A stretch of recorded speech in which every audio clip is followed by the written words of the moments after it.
India பாகிஸ்தானுக்கிடையே போர் பதட்டம் ஏற்பட்ட நிலையில் 2 தினங்களுக்கு முன்பு பாகிஸ்தான் ஆக்கிரமித்துள்ள ஜம்மு காஷ்மீர் பகுதியில் இந்தியா ஏவுகணை தாக்குதலை நடத்தியது. இதையடுத்து பாகிஸ்தானும் எப்போது வேண்டுமானாலும் அதிரடி தாக்குதல் நடத்துவோம் என்று கூறியது. இதை அறிந்த இந்தியா திடீரென்ற இந்தியாவின் விமான நிலையங்களை மூட உத்தரவிட்டுள்ளது. கிட்டத்தட்ட 25 விமான நிலையங்கள் மூடல். ஜம்மு காஷ்மீர், ஸ்ரீநகர், லேஹை, அமிர்சாஸ், பதன்கோட், சண்டிகார், ஜோத்பூர், ஜெய்சால்மார், சிம்லா, தர்மசாலா, ஜாம்நகர் உட்பட வடக்கு மற்றும் மேற்கு பகுதியில் உள்ள விமான நிலையங்கள் தற்காலிகமாக சேவை நிறுத்தம் செய்யப்பட்டுள்ளது.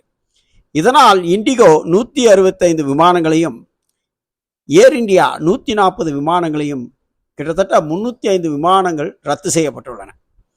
இது போர் பதட்டத்தை அதிகரிக்குமா அல்லது பாகிஸ்தானின் தாக்குதல் திட்டத்தில் விமான நிலையங்கள் உள்ளனவா என தெரிய வரும்.